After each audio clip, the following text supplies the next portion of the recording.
स्वागत है आपका मेरे चैनल द क्लासिकल स्टोरीज में। आज हम सुनने वाले हैं मुंशी जी की सुप्रसिद्ध कहानी गिला। तो चलिए शुरू करते हैं। जीवन का बड़ा भाग इसी घर में गुजर गया, पर कभी आराम न नसीब हुआ। मेरे पति संसार की दृष्टि में बड़े सज्जन, बड़े शिष्ट, बड़े उदार और बड़े सौम्य होंगे, लेकिन जिस पर गुजरती है वही जानता है। संसार को उन लोगों की प्रशंसा करने में आनंद आता है जो अपने घर को भाड़ में झोंक रहे हों, गैरों के पीछे अपना सर्वनाश किए डालते हों।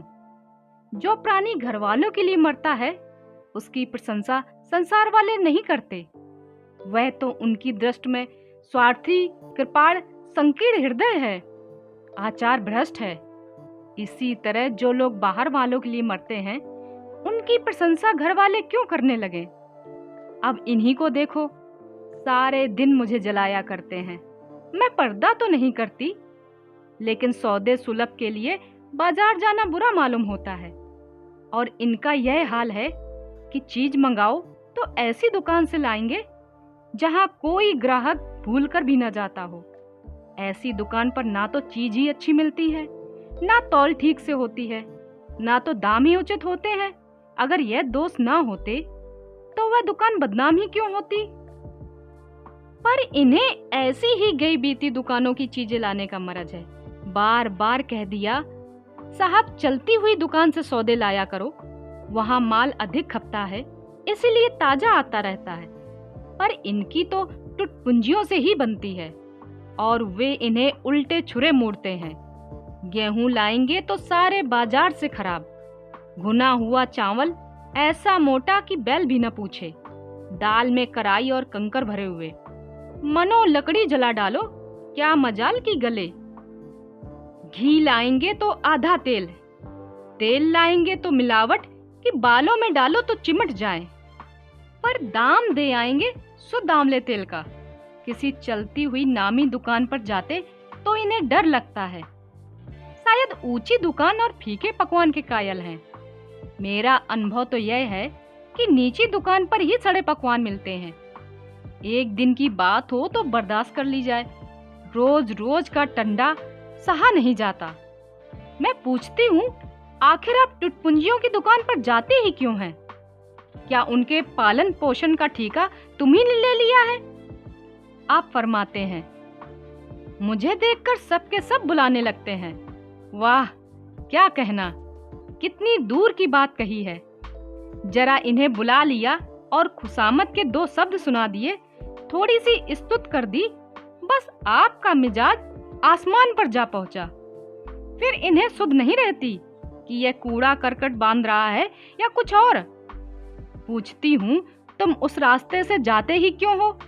क्यों किसी दूसरे रास्ते से नहीं जाते? ऐसे उठाई गिरों को मुंह ही क्यों लगाते हो? इसका कोई जवाब नहीं। एक चुप 100 बाधाओं को हराती है। एक बार एक गहना बनवाने को दिया। मैं तो महाशय को जानती थी, इनसे पूछना व्यर्थ समझा। अपने पहचान के एक सुनार को बुला रही थी। संयोग से आप भी विराजमान थे। बोले, यह संप्रदाय विश्वास के योग नहीं, धोखा खाओगी। मैं एक सुनार को जानता हूँ, मेरे साथ का पढ़ा हुआ है, बरसों साथ खेले हैं, वह मेरे साथ चालबाजी नहीं कर सकता। मैंने भी समझा, जब इनका मित्र है, वह भी बचपन का, तो कहाँ तक दोस्ती का हक न निभाएगा। सोने का एक आभूषण और 100 रुपए इनके हवाले किए। इस भले मानस ने वह आभूषण और रुपए न जाने किस बेईमान को दे दिए कि वर्षों के झंझट के बाद जब चीज बनकर आई तो 8 आने तांबा और इतनी भद्दी कि देखकर घिन लगती थी। बरसों की अभिलाषा धूल में मिल गई, रो पीट कर बैठ रही। ऐसे ऐसे वफादार तो इनके मित्र हैं, जिन्हें मित्र की गर्दन पर छुरी फेरने पर भी संकोच नहीं। इनकी दोस्ती भी तो उन्हीं लोगों से है जो जमाने भर के जट, गृह कट, लंगोटी में फाक खेलने वाले फाके मस्त हैं, जिनका उद्यम ही इन जैसे आग के अंधों से दोस्ती गांठना है। नित्य ही एक न एक महाशय उधार मांगने के लिए सिर पर सवार रहते हैं और बिना लिए गला नहीं छोड़ते, मगर ऐसा कभी ना हुआ कि किसी ने रुपए चुकाए हों। आदमी एक बार खोकर सीखता है, 2 बार खोकर सीखता है, किंतु यह भला मानस 1000 बार खोकर भी नहीं सीखते। जब कहती हूँ रुपए तो दे आए, अब मांग कर क्यों नहीं लाते? क्या मर गए तुम्हारे वह दोस्त? तो बस बगले झाँक कर रह जाते हैं। आपसे मित्रों को सूखा जवाब नहीं दिया जाता। खैर, सूखा जवाब ना दो, मैं भी नहीं कहती कि दोस्तों से बेमुरवती करो, मगर चिकनी चुपड़ी बातें तो बना सकते हो, बहाने तो कर सकते हो। किसी मित्र ने रुपए मांगे और आपके सिर पर बोझ पड़ा, बेचारे कैसे इनकार करें? आखिर लोग जान न जाएंगे कि ये महाशय भी सुक्खल ही हैं। इनकी हवस यह है कि दुनिया इन्हें संपन्न समझती रहे, चाहे मेरे गहने क्यों ना गिरवी रखने पड़े। सच कहती हूँ, कभी कभी तो एक एक पैसे की तंगी हो जाती है और इन भले आदमी को रुपए जैसे घर में काटते हैं। जब तक रुपए के वारे न्यारे ना कर लें, इन्हें चैन नहीं। इनके करतूत कहाँ तक गाऊं? मेरी तो नाक में दम आ गया। एक न एक मेहमान रोज यमराज की भांति सिर पर सवार रहते हैं। न जाने कहाँ के वे फिक्रे इनके मित्र हैं। कोई कहीं से आकर मरता है, कोई कहीं से। घर क्या है, अपाहिजों का अड्डा है। जरा सा तो घर, मुश्किल से 2 पलंग, ओढ़ना बिछौना भी फालतू नहीं। मगर आप हैं कि मित्रों को निमंत्रण देने को तैयार। आप तो अतिथि के साथ लेटेंगे, इसीलिए इन्हें चारपाई भी चाहिए, ओढ़ना बिछौना भी चाहिए, नहीं तो घर का पर्दा खुल जाता है। मेरे बच्चों के सिर गर्मियों में तो खैर कोई मुजायका नहीं, लेकिन जाड़ों में ईश्वर ही याद आते हैं। गर्मियों में भी खुली छत पर तो मेहमानों का अधिकार हो जाता है। अब मैं बच्चों को लिए पिंजड़े में पड़ी फड़फड़ाया करूं। इन्हें इतनी भी समझ नहीं कि जब घर की ये दशा है तो क्यों ऐसे मेहमानों को बुलाएं जिनके पास कपड़े लत्ते तक नहीं। ईश्वर की दया से इनके सभी मित्र इसी श्रेणी के हैं। एक भी ऐसा माई का लाल नहीं जो समय पड़ने पर धेले की भी मदद कर सके। 2-1 बार महाशय को इसका अत्यंत कटु अनुभव हो चुका है, मगर इस जड़ भरत ने जैसे आंखें ना खोलने की कसम खा ली है। ऐसे ही दरिद्र भट्टाचार्यों से इनकी पट्टी है। शहर में इतने लक्ष्मी पुत्र हैं, पर आपका किसी से परिचय नहीं। उनके पास जाते इनकी आत्मा दुखती है। दोस्ती गांठेंगे ऐसों से जिनके घर में खाने का ठिकाना नहीं। एक बार हमारा कहार छोड़कर चला गया और कई दिन तक कोई दूसरा कहार न मिला।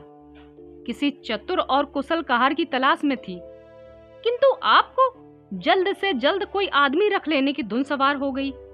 घर के सारे काम पूर्ववत चल रहे थे, पर आपको मालूम हो रहा था कि घर की गाड़ी रुकी हुई है।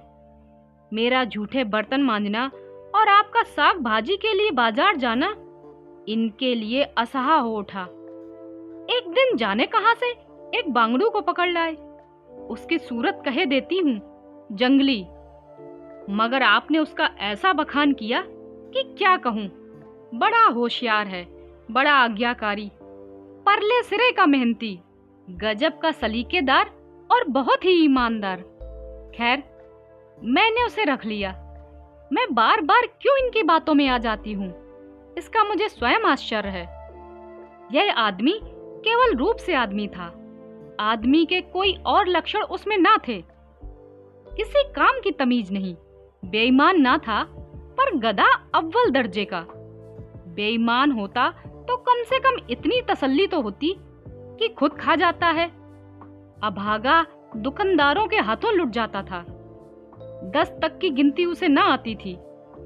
1 रुपया देकर बाजार भेजूं तो संध्या तक हिसाब न समझा सके। क्रोध पी पी कर रह जाती। रक्त खौलने लगता था कि दुष्ट के कान उखाड़ लूं, मगर इन महाशय को उसे कभी कुछ कहते नहीं देखा। डांटना तो दूर की बात है। आप नहा धोकर धोती छाट रहे हैं और वह दूर बैठा तमाशा देख रहा। मैं तो बच्चा का खून पी जाती, लेकिन इन्हें जरा भी गम नहीं। जब मेरे डांटने पर धोती छाटने जाता भी तो आप उसे समीप न आने देते, बस उसके दोषों को गुड़ बनाकर दिखाया करते, और इस प्रयास में सफल ना होते तो दोषों पर पर्दा डाल देते। मूर्ख को झाड़ू लगाने की भी तमीज न थी।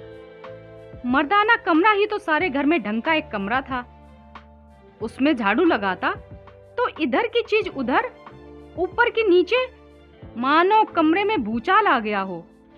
और गर्द का यह हाल था कि सांस लेना कठिन, पर आप शांतिपूर्वक कमरे में बैठे रहते जैसे कोई बात ही ना हुई हो। एक दिन मैंने उसे खूब डांटा, कल से ठीक ठाक झाड़ू ना लगाई तो कान पकड़कर निकाल दूंगी। सवेरे सोकर उठी तो देखती हूँ कमरे में झाड़ू लगी हुई है और हर एक चीज करीने से रखी हुई है, गर्द गुबार का नाम नहीं। मैं चकित होकर देखने लगी तो आप हंसकर बोले, देखती क्या हो, आज घूरे ने बड़े सवेरे उठकर झाड़ू लगाई है। समझा दिया था, तुम ढंग से तो बताती नहीं, उल्टे डांटने लगती हो। मैंने समझा, खैर दुष्ट ने कम से कम एक काम तो सलीके से किया। अब रोज कमरा साफ सुथरा मिलता। घूरे मेरी दृष्टि में विश्वासी बनने लगा। संयोग की बात, एक दिन मैं जरा मामूल से सवेरे उठ बैठी और कमरे में आई तो क्या देखती हूँ कि घूरे द्वार पर खड़ा है और आप तन मन से कमरे में झाड़ू लगा रहे हैं। मेरी आंखों में खून उतर आया। उनके हाथ से झाड़ू छीनकर घूरे के सिर पर जमा दी। हरामखोर को उसी दम बाहर निकाला। आप फरमाने लगे, उसका महीना तो चुका दो। वाह री समझ, एक तो काम ना करे, उस पर आंखें दिखाए, उस पर पूरी मजूरी भी चुका दूं। मैंने एक कौड़ी भी न दी। एक कुर्ता दिया था वह भी छीन लिया। इस पर जड़ भरत महाशय मुझसे कई दिन तक रूठे रहे। घर छोड़कर भागे जाते थे, बड़ी मुश्किलों से रुके। ऐसे ऐसे भोंदू भी संसार में पड़े हुए हैं। मैं ना होती तो शायद अब तक इन्हें किसी ने बाजार में बेच दिया होता। एक दिन मेहतर ने उतारे कपड़ों का सवाल किया। इस बेकारी के जमाने में फालतू कपड़े तो शायद पुलिस वालों या रईसों के घर में हो। मेरे घर में तो जरूरी कपड़े भी काफी नहीं। आपका वस्त्रालय एक बक्ची में आ जाएगा, जो डाक के पार्सल से कहीं भेजा जा सकता है। फिर इस साल जाड़ों के कपड़े बनवाने की नौबत ही ना आई। पैसे नजर नहीं आते, कपड़े कहाँ से बने? मैंने मेहतर को साफ जवाब दे दिया। कड़ाके का जाड़ा पड़ रहा था, इसका अनुभव मुझे भी कम न था। गरीबों पर क्या बीत रही है, इसका भी मुझे ज्ञान था। लेकिन मेरे या आपके पास खेत के सिवा और क्या इलाज है? जब तक समाज का एक संगठन रहेगा, ऐसी शिकायतें पैदा होती रहेंगी। जब एक एक अमीर और रईस के पास एक एक मालगाड़ी कपड़ों से भरी हुई है, तब फिर निर्धनों को क्यों न नग्नता का कष्ट उठाना पड़े। खैर, मैंने तो मेहतर को जवाब दे दिया। आपने क्या किया कि आपका कोट उठाकर उसको भेंट कर दिया। मेरी देह में आग लग गई। इतनी दानशील नहीं हूं कि दूसरों को खिलाकर आप सो रहूं। देवता के पास यही एक कोट था। आपको इसकी जरा भी चिंता न हुई कि पहनेंगे क्या। यश के लोभ ने जैसे बुद्धि ही हर ली। मेहतर ने सलाम किया, दुआ दी और अपनी राह ली। आप कई दिन तक सर्दी से ठिठुरते रहे। प्रातःकाल घूमने जाया करते थे, वह भी बंद हो गया। ईश्वर ने उन्हें हृदय भी एक विचित्र प्रकार का दिया है। फटे पुराने कपड़े पहनते आपको जरा भी संकोच नहीं होता। मैं तो मारे लाज के गढ़ ही जाती हूँ, पर आपको जरा भी फिक्र नहीं। कोई हंसे तो हंसता रहे, आपकी बला से। अंत में जब मुझसे ना देखा गया तो एक कोट बनवा दिया। जी तो जलता था कि खूब सर्दी खाने दूं, पर डरी कहीं बीमार ना हो जाएं। तो और भी बुरा हो, आखिर काम तो उन्हीं को करना है। महाशय अपने दिल में समझते होंगे मैं कितना विनीत, कितना परोपकारी हूँ। शायद इन्हें इन बातों का गर्व हो। मैं इन्हें परोपकारी नहीं समझती, ना विनीत ही समझती हूँ। यह जड़ता है, सीधी सादी निरीहता। जिस मेहतर को आपने अपना कोट दिया, उसे मैंने कई बार रात को शराब के नशे में मस्त झूमते देखा है और आपको दिखा भी दिया है। फिर दूसरों की विवेकहीनता की पुरौती हम क्यों करें? अगर आप विनीत और परोपकारी होते तो घर वालों के प्रति भी आपके मन में कुछ उदारता होती, या सारी उदारता बाहर वालों के लिए ही सुरक्षित है? घर वालों का उसका अल्पांश भी नहीं मिलना चाहिए।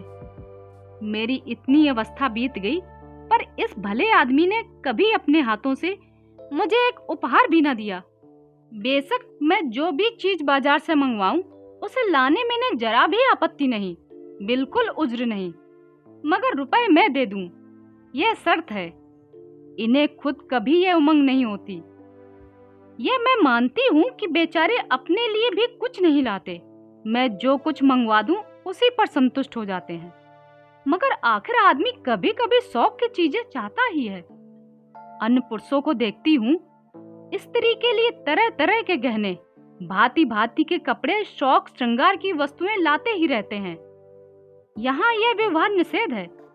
बच्चों के लिए भी मिठाइयाँ, खिलौने, बाजे शायद जीवन में एक बार भी न लाए हों। सफद भी खाली है। इसीलिए मैं तो इन्हें कृपाण कहूंगी, आरसिक कहूंगी, हृदय शून्य कहूंगी, उदार नहीं कह सकती। दूसरों के साथ इनका जो सेवा भाव है उसका कारण है इनका यशलोभ और व्यवहारिक अज्ञानता। आपके विनय का हाल यह है कि जिस दफ्तर में आप नौकर हैं, उसके किसी अधिकारी से आपका मेल जोल नहीं। अफसरों को सलाम करना तो आपकी नीति के विरुद्ध है।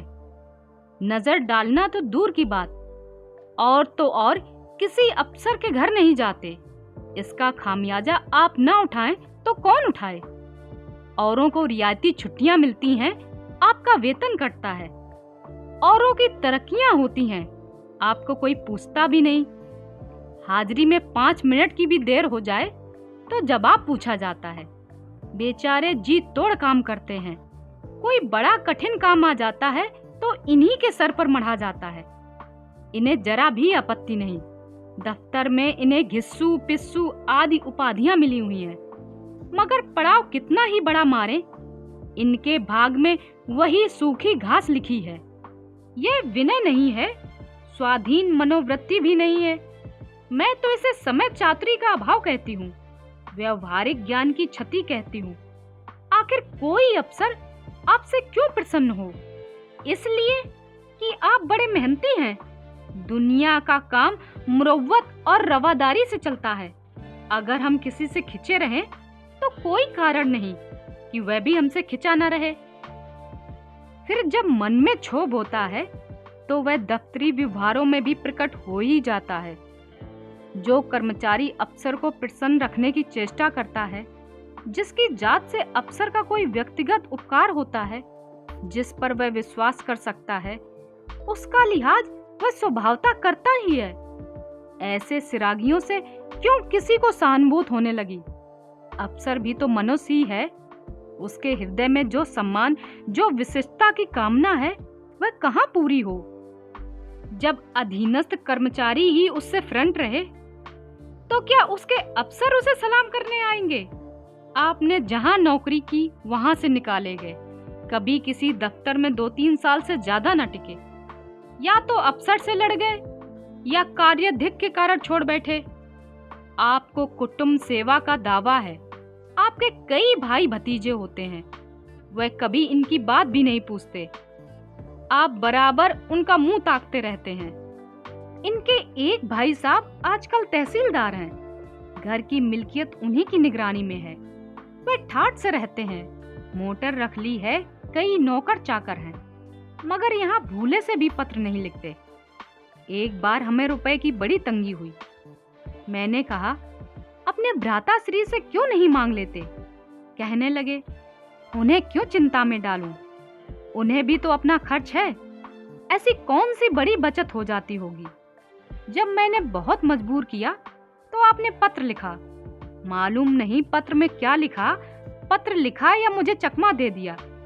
रुपए ना आने थे तो ना आए।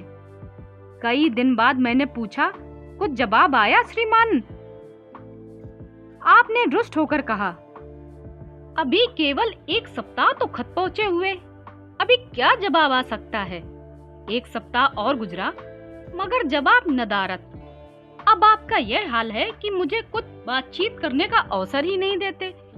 इतने प्रसन्नचित्त नजर आते हैं कि क्या कहूँ।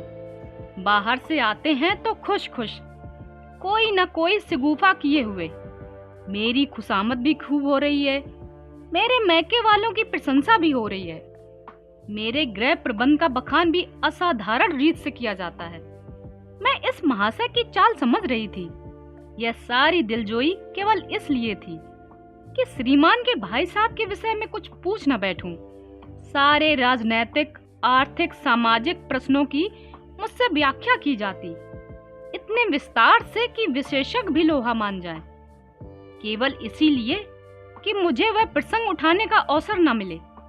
लेकिन मैं भला कब चूकने वाली थी। जब पूरे 2 सप्ताह गुजर गए और बीमे के रुपए भेजने की मिति मौत की तरह सिर पर सवार हो गई, तो मैंने पूछा, क्या हुआ? तुम्हारे भाई साहब ने स्त्री मुख से कुछ फरमाया या अभी तक पत्र नहीं पहुंचा? आखिर घर की जायदाद में हमारा भी कुछ हिस्सा है या नहीं, या हम किसी लौंडी दासी की संतान हैं?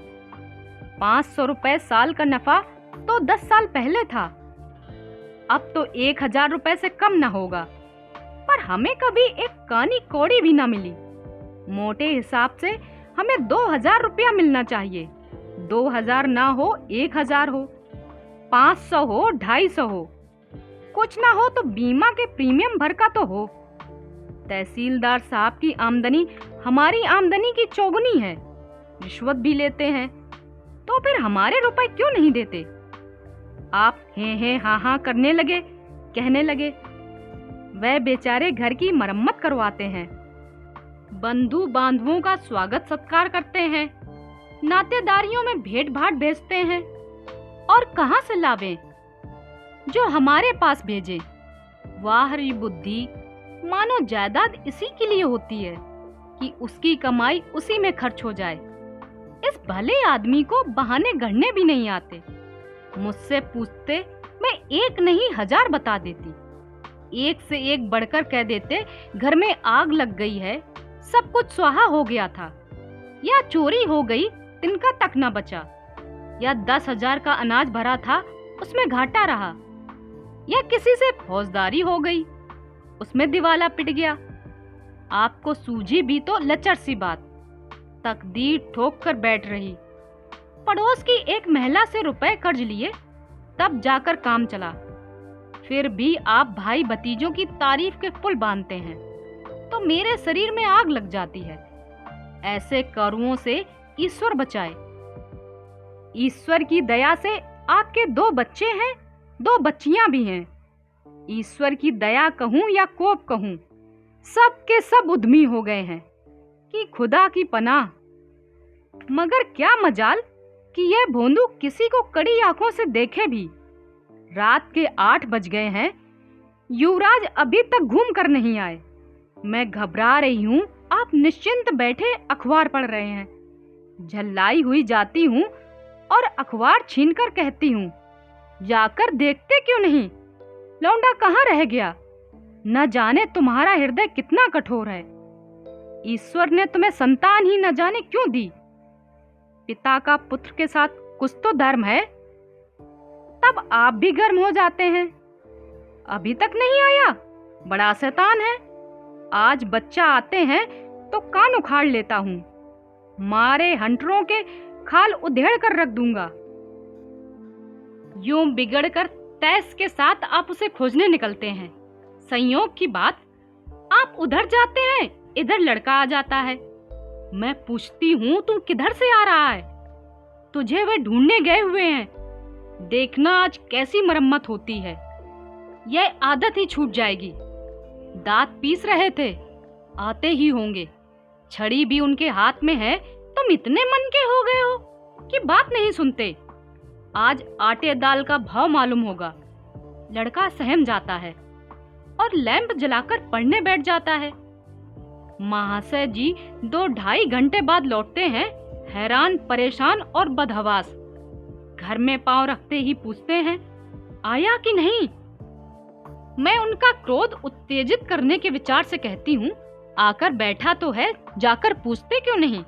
पूछकर हार गई, कहाँ गया था, कुछ बोलता ही नहीं। आप गरज कर कहते हैं, मन्नू यहाँ आओ। लड़का थरथर कांपता हुआ आंगन में खड़ा हो जाता है। दोनों बच्चियां घर में छिप जाती हैं कि आज कोई बड़ा भयंकर कांड होने वाला है। छोटा बच्चा खिड़की से चूहे की तरह झांक रहा है। आप क्रोध से बौखलाए हुए हैं, हाथ में छड़ी है ही। मैं भी वह आकृति देखकर पछताने लगती हूँ कि कहां से इनसे शिकायत की।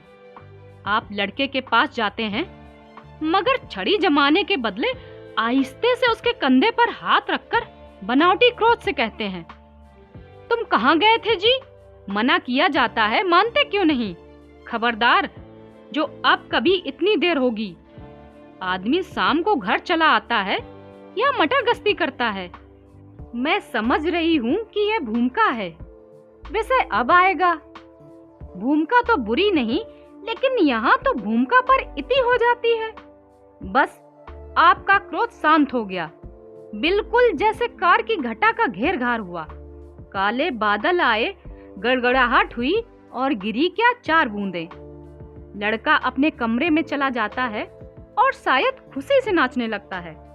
मैं पराभूत होकर कहती हूँ, तुम तो जैसे डर गए। भला 2-4 तमाचे तो लगाए होते, इसी तरह तो लड़के शेर हो जाते हैं।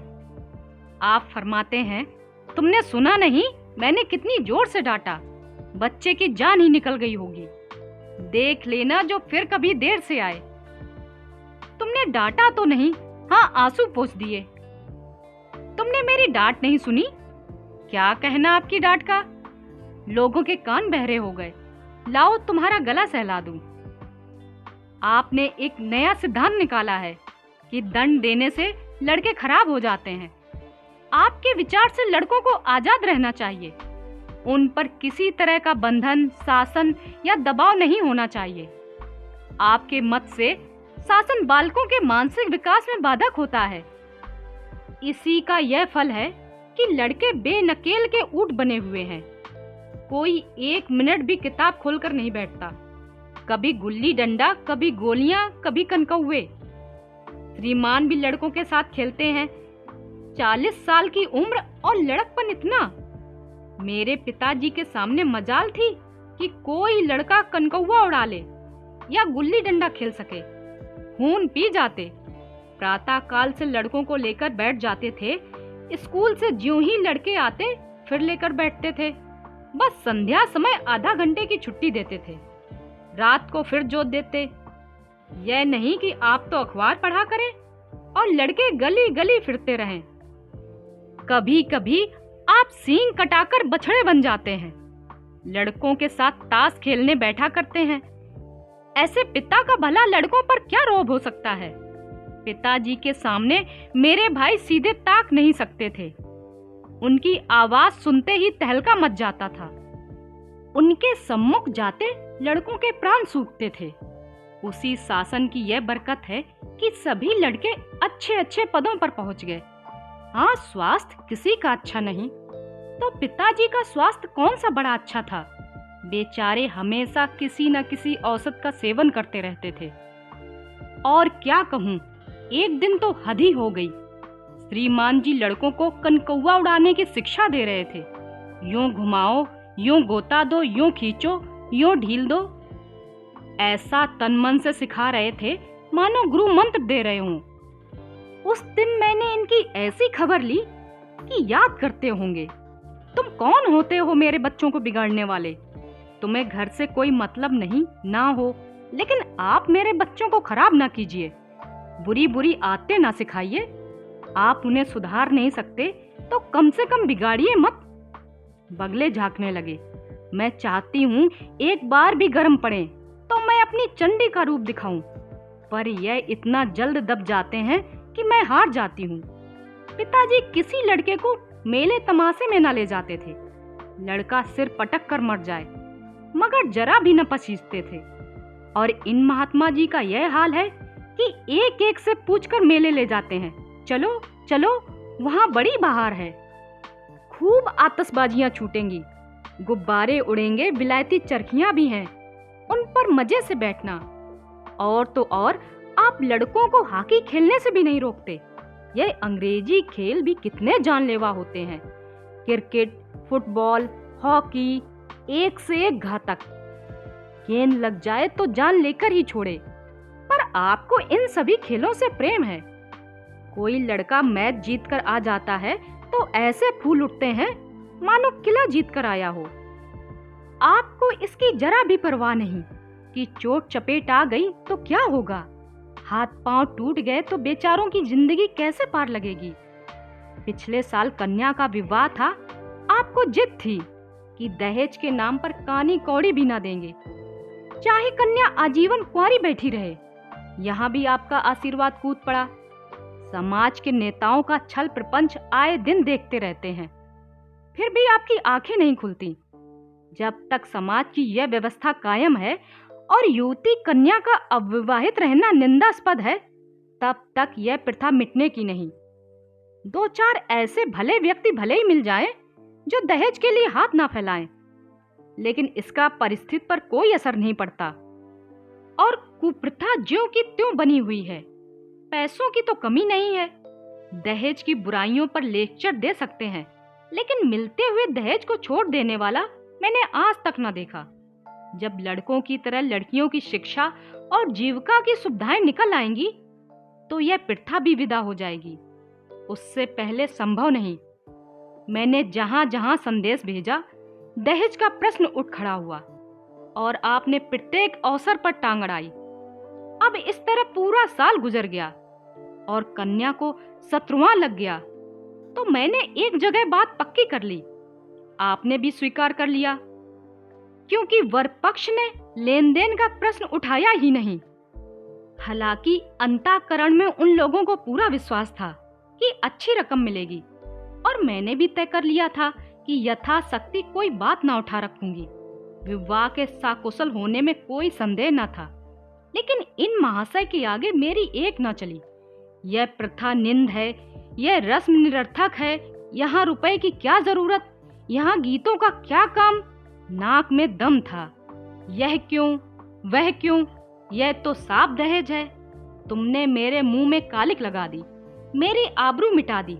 जरा सोचिए, इस परिस्थिति को की बारात द्वार पर पड़ी हुई है और यहाँ बात बात पर सार्तार्थ हो रहा है। विवाह का मुहूर्त आधी रात के बाद था।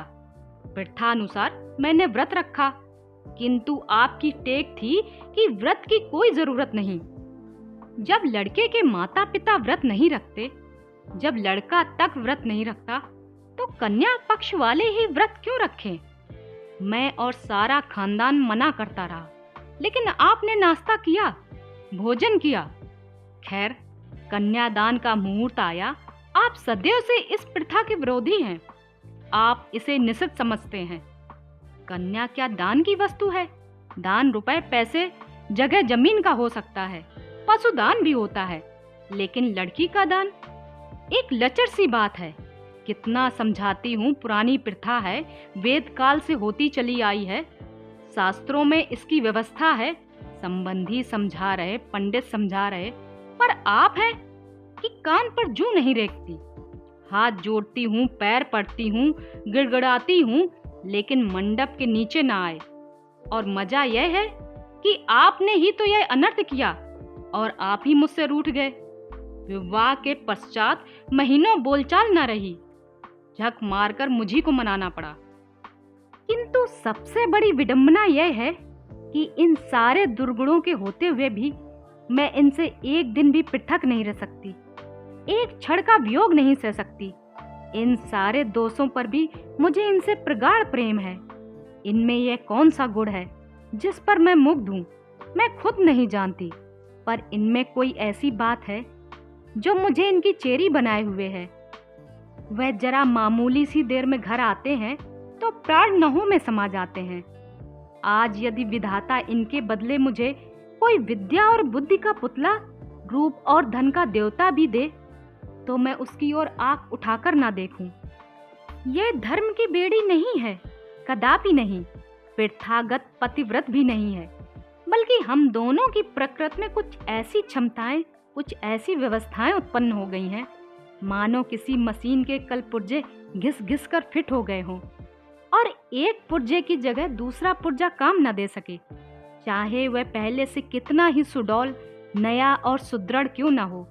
जाने हुए रास्ते से हम निसंक आंखें बंद किए जाते हैं। उसके ऊंच नीच, मोड़ और घुमाव सब हमारी आंखों में समाये हुए हैं। अनजान रास्तों पर चलना कितना कष्टप्रद होगा। शायद आज मैं इनके दोषों को गुणों से बदलने पर तैयार ना होंगी। अभी आप सुन रहे थे मुंशी प्रेमचंद जी की कहानी गिला। कहानी पसंद आई हो तो लाइक, शेयर और चैनल को जरूर सब्सक्राइब करें। Thank you.